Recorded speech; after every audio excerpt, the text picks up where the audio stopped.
আলাইকুম। বাংলা ভাষণ class 4 students, আশা করি তোমরা ভালো আছো। আমি সেতু মিস, আল্লাহর রহমতে আলহামদুলিল্লাহ ভালো আছি।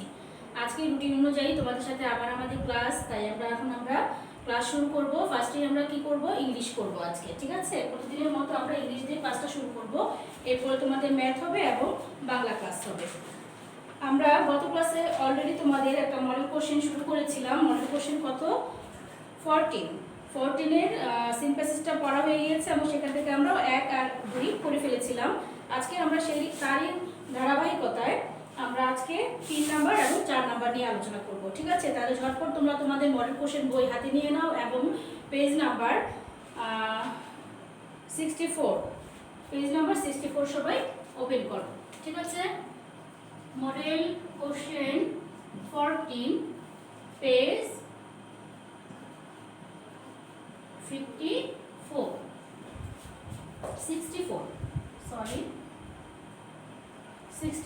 ঠিক আছে? আচ্ছা, আমরা গত ক্লাসে যখন 1 আর 2 করেছি, সিন প্যাসেজটা আমরা পড়েছি। এই প্যাসেজটা সম্পর্কে আমাদের ধারণা আছে। এখানে রেশমা একজন গার্মেন্টস কর্মী, তার গ্রামের বাড়ি নদীর ভাঙনে ভেঙে যাওয়ার পরে তারা ঢাকায় এসে কিভাবে সার্ভাইভ করলো, কিভাবে চাকরি নিয়ে ঢাকায় তারা বাসা ভাড়া নিয়ে আছে, সেই সম্পর্কেই আমাদের এই প্যাসেজটা। যারা ভুলে গিয়েছো বা আগে পড়োনি তারা এই প্যাসেজটা আবার পড়ে নেবে।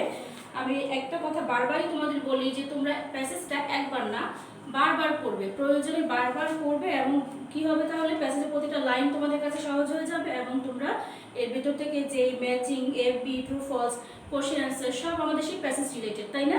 প্যাসেজটা যদি আমরা বুঝতে পারি তাহলে আমরা কি করতে পারবো, সব অ্যান্সারগুলো খুব সহজেই দিয়ে ফেলতে পারবো, ঠিক আছে? আমরা আজকে প্যাসেজে যাচ্ছি না, প্যাসেজ আমাদের পড়া হয়ে গিয়েছে। আমরা সরাসরি কোশ্চেন অ্যান্সারে চলে যাব। কোশ্চেনগুলো আমি লিখবো না, তোমরা জানো আমি শুধু অ্যান্সারটা বোর্ডে লিখে দেই। কোশ্চেনটা আমি বলবো, তোমরা বই থেকে সেটা ফলো করো, ওকে? আমরা আজকে কি করছি, 3 নাম্বার কোশ্চেন অ্যান্সার, ঠিক আছে?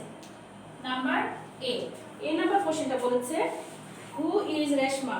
রেশমা কে বলো তো? আমরা কি জানি, সে একজন গার্মেন্টস কর্মী, তাই না? আমরা লিখবো রেশমা ইজ এ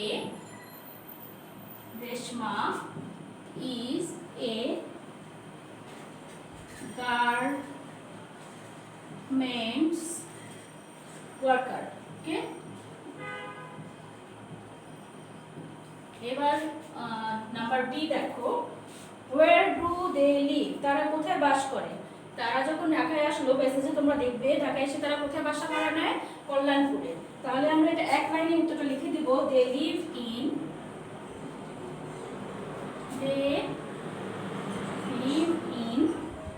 কল্যাণপুর। যেহেতু এটা একটা জায়গার নাম, আমরা এটাকে ক্যাপিটাল লেটারে লিখবো। এই জিনিসটা তোমরা একটু লক্ষ্য রাখবে, কখন আমরা ক্যাপিটাল লেটার ইউজ করব আর কখন স্মল লেটারে লিখবো। Kalyanpur, okay? Number C, how does Reshma go to work? সে তার কাজে কিভাবে যায় বলো তো? প্যাসেজে আমরা কি শিখেছি, সে তার কাজে কিন্তু পায়ে হেঁটে যায়, তাই না? আমরা তাহলে কি লিখবো, Reshma goes to work on foot, পায়ে হেঁটে যায়, ঠিক আছে? Number D, where is the garments factory? সেই গার্মেন্টস ফ্যাক্টরিটা কোথায়? এটা মিরপুরে। তাহলে আমরা একটু অ্যান্সারটাকে গুছিয়ে নেই। The garments factory is the garment factory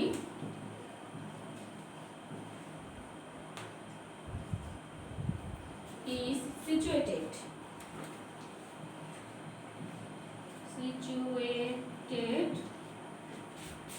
in Mirpur, ওকে?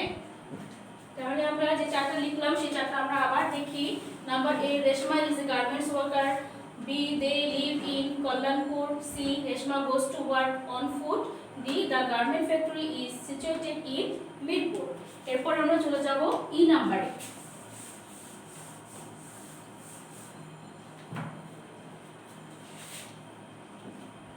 ই নাম্বারে কি বলেছে, why does she work extra work? সে কেন অতিরিক্ত কাজ করে?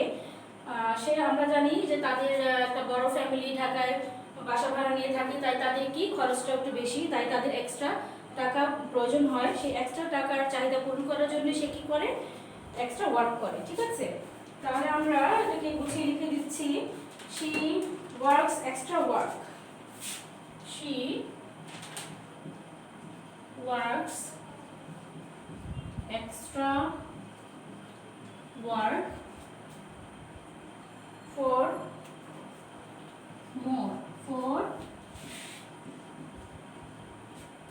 more earning for her family.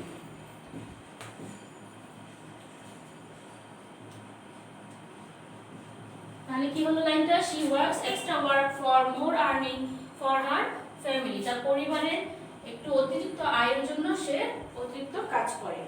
who is Babul, Babul কি, তার ছোট ভাই। তাহলে আমরা কি বলবো, Babul is Reshma's young brother, younger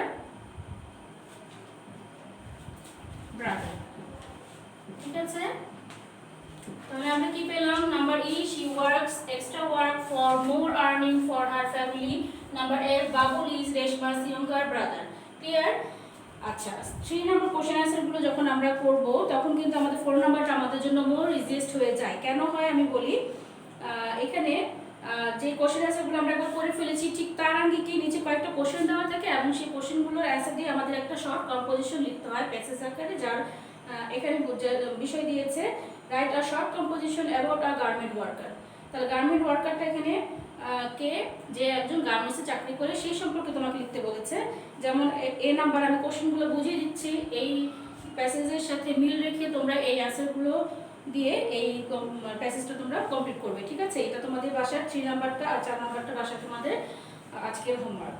আমি দেখো কোশ্চেনগুলো বলে দিচ্ছি। হোয়াট ইজ হিজ বা হার নেম, তুমি যে গার্মেন্ট ওয়ার্কার সম্পর্কে এখানে লিখবে তার একটা নাম অবশ্যই আছে, তার নামটা তুমি লিখবে। ঠিক আছে, যেমন হার নেম ইজ একটা নাম দিবে, অথবা হিজ নেম ইজ একটা নাম দিবে। ঠিক আছে, how old is he or she, তাহলে তার বয়স কত সেটা তুমি উল্লেখ করবে। Where has she come from, সে কোন জেলা থেকে বা কোন জায়গা থেকে এসেছে সেই জায়গাটার নাম বলবে। Where is his her factory, তার ফ্যাক্টরিটা কোথায়। How much does he she earn, সে কত টাকা উপার্জন করে। এই তথ্যগুলো দিয়ে তুমি কি করবে, একটা শর্ট কম্পোজিশন লিখে ফেলবে। ঠিক আছে, এই রেশমার প্যাসেজের সাথে মিল রেখে তার থেকে লাইনগুলো তোমরা হেল্প নিবে, নিয়ে তোমরা এটা কমপ্লিট করে ফেলবে। তাহলে আজকে আমাদের ইংলিশ ক্লাস এই পর্যন্তই। তোমরা মডেল কোশ্চেন 14 পেজ নাম্বার 64 এর নাম্বার 3 এবং 4 আজকে করে ফেলবে। ইনশাআল্লাহ নেক্সট ক্লাসে আমরা আনসার প্যাসেজটা নিয়ে আলোচনা করব। এখন আমরা চলে যাব ম্যাথ ক্লাসে। তোমরা ঝটপট তোমাদের ম্যাথের শীট এবং ম্যাথ খাতা নিয়ে রেডি হয়ে যাও। তোমরা জানো এখন আমরা কি করছি, ক্রিয়েটিভ ম্যাথগুলো করছি শীটের। অলরেডি আমাদের শীটের মানসংখ্য, জ্যামিতি এগুলো করা শেষ হয়ে গিয়েছে। এখন আমরা ক্রিয়েটিভ ম্যাথগুলো করছি। আজকে আমরা করব অধ্যায় 11। অধ্যায় 10 কিন্তু আমাদের করা শেষ। ঠিক আছে, যারা রেগুলার আমাদের ক্লাসগুলো ফলো করছো তারা জানো আমরা 10 অধ্যায় করে ফেলেছি। আজকে আমরা করব অধ্যায় 11। অধ্যায় 11 তোমরা শীটে দেখো 3 নাম্বার সিএমটা আমরা চেক করব। সিএম ক্রিয়েটিভ ম্যাথ 3 নং। ঠিক আছে, এর উদ্দীপকটা আমি পড়ছি। উদ্দীপকটা পড়ার পরে আমি তোমাদের সমাধানটা করে দিচ্ছি বোর্ডে, তোমরা অঙ্কটা তুলে নেবে এবং আমার সাথে সাথে আমি যেভাবে বোঝাচ্ছি একটু মনোযোগ দিয়ে অঙ্কটা বোঝার চেষ্টা করবে। ঠিক আছে, করিম ও রহিম 2 ভাই। করিমের বয়স 13 বছর 2 মাস, রহিমের বয়স 8 বছর 8 মাস। তাহলে কি উদ্দীপকে আমাদের দুজনের বয়স দেওয়া আছে। করিমের বয়স দেওয়া আছে 13 বছর 2 মাস আর রহিমের বয়স দেওয়া আছে 8 বছর 8 মাস। এখান থেকে আমাদের এখন কতে কি চেয়েছে দেখো, তাদের বয়সের ব্যবধান কত। ব্যবধান মানে কি বলতো, পার্থক্য বা ব্যবধান যদি বলে তাহলে আমরা কি করব, বিয়োগ করব। তাহলে আমরা কার বয়সটা বেশি তার বয়সটা আগে লিখবো, যার বয়সটা কম জানো বিয়োগ করার ক্ষেত্রে কি করতে হয়, বড় থেকে ছোটকে বিয়োগ করতে হয়। তাহলে আমরা উদ্দীপক থেকে খুব সহজে আমরা লাইনটা নিয়ে লিখে ফেলতে পারি, তাই না। কি বলবো, করিমের বয়সটা এখানে বেশি, দেখো 13 বছর 2 মাস। এজন্য আমরা করিমের বয়সটা আগে লিখব যেন আমরা বিয়োগ দিতে পারি। করিমের বয়স 13 বছর 2 মাস। ওকে, তারপরে কি আছে? রহিম। রহিমের বয়স 8 বছর 8 মাস। ঠিক আছে, এখন আমরা এটাকে বিয়োগ দিব। বিয়োগ দিলে আমরা কি পাবো? ব্যবধান পাবো। তাহলে আমরা এখানে লিখবো ব্যবধান, ব্যবধান বা পার্থক্য। ঠিক আছে, এখন আমরা গত ক্লাসে যে সময়ের বছর মাস থেকে আমরা যোগ বিয়োগ শিখেছি গত ক্লাসে, সেটাই এখন আমরা সেই নিয়মে বিয়োগটা করব। কি শিখেছিলাম বলো তো? এখানে আছে 2, এখানে আছে 8। আমি যদি 2 থেকে 8 বিয়োগ দিতে চাই, আমাকে কি করতে হবে? বাম পাশ থেকে ধার নিতে হবে। এই ক্ষেত্রে আমরা যখন নরমাল সংখ্যা ধার করি, তখন 1 অর্থাৎ 10 ধার করি। যেমন 2 থাকলে, নরমাল সংখ্যা যদি এরকম থাকতো, আমরা বাম পাশে মনে করো এখানে আছে, এখান থেকে যদি আমি ধার করতাম, 1 ধার করে আমার সাথে কি হয়ে যেত? আমরা 12 ধরতাম। 12 থেকে 8 বিয়োগ দিতাম। বাম পাশে যে একটা সংখ্যা থাকতো, মনে করো যে কোনো একটা সংখ্যা আছে এখানে, সেই সংখ্যা থেকে আমরা 1 ধার করার পরে কি হতো? 2 কে আমরা 12 ধরতাম, অর্থাৎ আমরা 10 এর সাথে 2 কে যোগ করে দিতাম। কিন্তু এই ক্ষেত্রে একটু ভিন্ন নিয়ম, সেটা খেয়াল করো। আমরা বছর থেকে মাস যখন ধার করব, আমরা 1 বছর ধার করছি। 1 বছর সমান সমান কত মাস? 12 মাস। তাহলে আমরা কিন্তু এখানে 12 মাস ধার করছি। ঠিক আছে, 1 ধার করছি মানে 12 মাস ধার করছি। সেটা আমরা রাফে আমাদের ছোট্ট একটা কাজ করতে হবে। সেটা হচ্ছে, আমি এই যে 1 বছর বা 12 মাস ধার দিলাম, এই 12 সাথে 2 আমার আগে যোগ হয়ে যাবে, সেটা হবে 14 মাস। 14 থেকে দেন আমি নিচের যে সংখ্যাটা থাকবে সেই সংখ্যাটাকে বিয়োগ দেবো। আমার এখানে আছে 8, আমি এখন 8 কে বিয়োগ দেবো, তাহলে আমি কত পাবো? 6। আমি 6 মাস লিখবো এখানে। আমরা যদি নরমাল সংখ্যা হতো, তাহলে 2 কে কিন্তু আমরা 12 ধরে 12 থেকে 8 বিয়োগ দিতাম। ঠিক আছে, কিন্তু যেহেতু আমরা এখানে বছর আর মাসের একটা সম্পর্ক আছে, 1 বছর সমান সমান 12 মাস, তাই আমি যখন 1 ধার করব, আমি কিন্তু 10 ধার করব না, আমি কত ধার করব? 12। সেই 12 সাথে আমার 2 আগে যোগ হয়ে যাবে, তার থেকে আমার নিচের সংখ্যাটা বিয়োগ যাবে। ক্লিয়ার? তোমরা এই রাফটা খাতা তুলে নাও, এবং এই রাফটা দেখে তোমরা যদি এই রাফটাকে লক্ষ্য করো, তাহলে তোমরা এই জায়গাটাও খুব সহজভাবে বুঝতে পারবে। ঠিক আছে, এই রাফটা তোমরা অবশ্যই খাতায় উল্লেখ করবে। আচ্ছা, এখন আমি যে হাতের একটা এখানে ধার করলাম, সেই একটা কাকে দিয়ে দেব? এই 8 কে দিয়ে দেব। 8 কে দিয়ে দিলে হয়ে গেল কত? 9। তাহলে 9 থেকে যদি আমি 13 বিয়োগ দিই, তাহলে আমার কত হবে? 4। 9 থেকে 13 বিয়োগ দিলে 4 বছর 6 মাস আমরা পেয়ে গেলাম। তাহলে আমরা উত্তর কত বলবো? 4 বছর 6 মাস।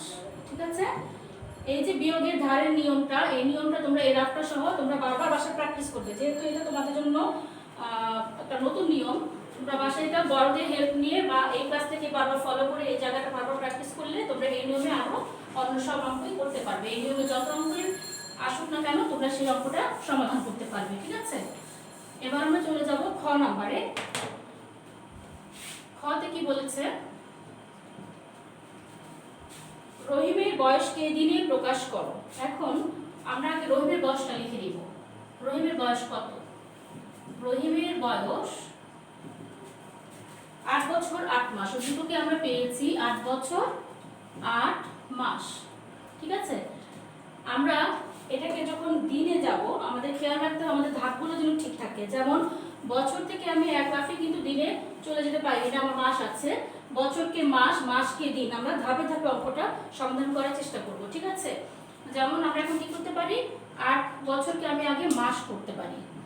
12 দিয়ে গুণ দিলে এটা আমার মাস হয়ে যাবে। 12 মাসে 1 বছর। ঠিক আছে, এখানে আমার 8 মাসটা রয়ে যাবে, আর কোনো চেঞ্জ হবে না। আমরা যখন এটা গুণ দিব, এখানে আমরা একটা কারণ বলে দিতে পারি কেন আমরা 12 দিয়ে গুণ দিলাম। কারণটা হচ্ছে 1 বছর সমান সমান 12 মাস। এই কারণটা তোমরা অবশ্যই উল্লেখ করে দেবে। ঠিক আছে,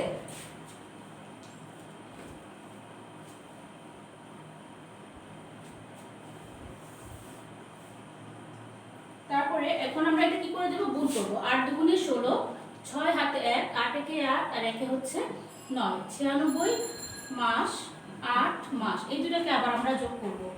96, 97, 98, 99, 100, 1 2 3 4, কত হবে বলো তো? 104 মাস। এই মাসকে এখন যদি আমরা দিন করি, কি করব? 30 দিয়ে গুণ দেব। কারণ কি? 30 দিনে 1 মাস। কারণটা আমরা বলে দিব, 1 মাস সমান সমান 30 দিন। ওকে, এটা করলে আমরা পুরো 8 বছর 8 মাসকে আমার দিনে প্রকাশ করা হয়ে যাবে। এখন আমাকে একটা কি করতে হবে বলো তো, রাফ করতে হবে এই গুণটার জন্য। 0 0 0 3 4 12, 3 0 এর সাথে একটা হয়ে গেল, 3 একে 3, 0 2 1 3। তাহলে আমরা কি পেলাম বলো তো, 3120 দিন আমার এটা দিনে প্রকাশ করা হয়ে গেল। ঠিক আছে, উত্তর 3120 দিন। আমরা এই অঙ্কগুলোকে বছর থেকে মাস বলুক, দিন বলুক, দিনের পরে তোমার ঘন্টা তো প্রকাশ করতে বলতে পারে। প্রশ্নে যেটি থাকতে গেলে আমরা প্রত্যেকটা অঙ্ক ধাপে ধাপে এটাকে পরিবর্তন করব, রূপান্তর করব। ঠিক আছে, এবং কেন করব, কেন 12 দিয়ে গুণ দিব, কেন 30 দিয়ে গুণ দিব, কখনো সপ্তাহ আসলে আমাদেরকে 7 দিয়ে গুণ দিতে হবে, সেক্ষেত্রে আমাদের কি করতে হবে, কারণগুলো পাশে অবশ্যই উল্লেখ করে দিতে হবে। ঠিক আছে, তাহলে আমরা এখন চলে যাব গ নাম্বারে।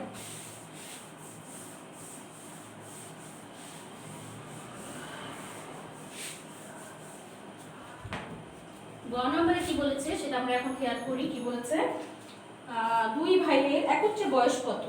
এই যে করিম এবং রহিমের বয়স, এটাকে যদি একত্রে প্রকাশ করতে চাই তাহলে এবার আমরা কি করব বলো তো, যোগ করব, তাই না? তাহলে আমরা সরাসরি দুই ভাইয়ের বয়সটাকে লিখে ফেলি।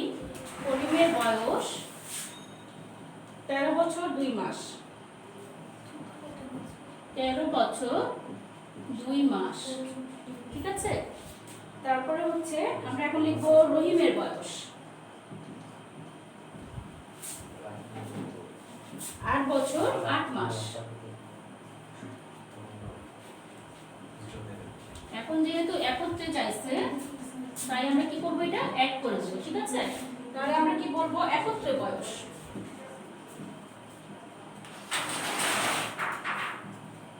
8 আর 2 যোগ করলে কত হবে বলো তো, 10 মাস।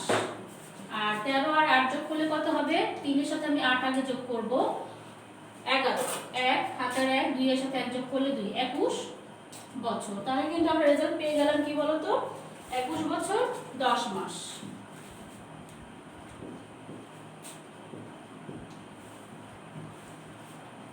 বছর 10 মাস।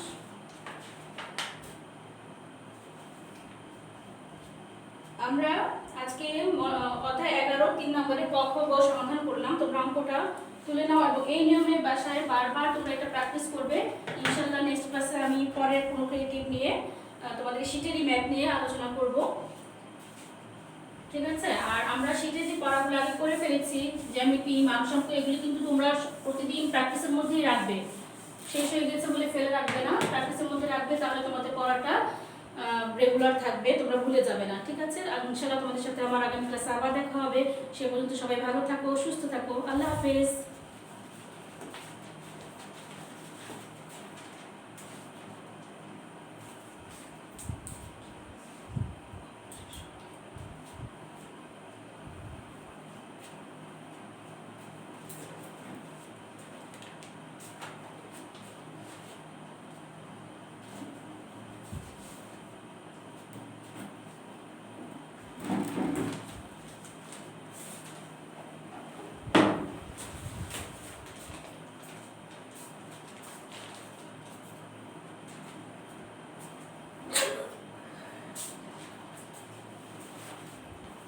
আসসালামু আলাইকুম। ক্লাস 4 এর প্রিয় শিক্ষার্থীরা, কেমন আছো তোমরা সবাই? নিশ্চয়ই ভালো আছো। নিশ্চয়ই সবাই বাসায় মনোযোগ দিয়ে পড়াশোনা করছো। আমাদের বিগত ক্লাসগুলোতে যে পড়াগুলো হয়ে গেছে নিশ্চয়ই তোমরা সেগুলো শিখে ফেলেছো। আজকে আমরা ব্যাকরণ ক্লাস করব, তাই না?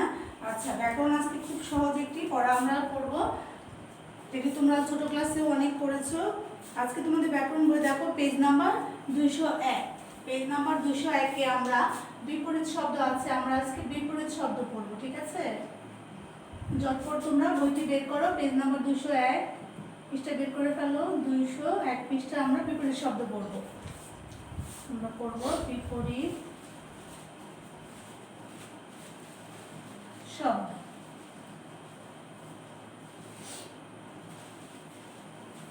আচ্ছা,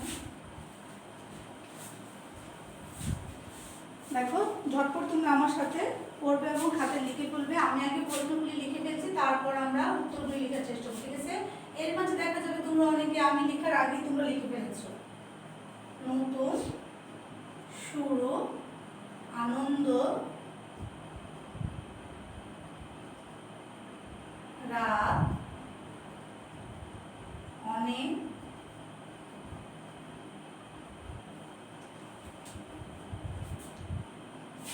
তারপর হচ্ছে চেনা, কঠিন, আমরা সোজা, আনন্দ, আনন্দ হয়ে গেছে, সামনে, আদর, কাদা, ভালো, ইচ্ছা, সত্য, জানা, আগের। আচ্ছা চলো আমরা একটু লিখি। নতুন কি হবে? পুরাতন, তাই না? অনেকেই জানি আমরা। শুরু, শেষ, আনন্দ, বেদনা, রাত, দিন, অনেক, অল্প, চেনা, অচেনা, কঠিন, সহজ, সোজা, কি হয় বলো তো? বাঁকা, সামনে, পিছনে, আদর, অনাদর, কাদা, হাসা, ভালো, মন্দ, ইচ্ছা, অনিচ্ছা, সত্য, মিথ্যা, জানা, অজানা, আগে, পরে। প্রিয় শিক্ষার্থীরা, এর বাইরেও তোমাদের বইয়ে আরো অনেকগুলি আছে, সবগুলো তো আমাদের বোর্ডে লিখে পড়া সম্ভব না, সেজন্য নিজ কিছু উদাহরণ হিসেবে তোমাদেরকে দেখিয়ে দিলাম।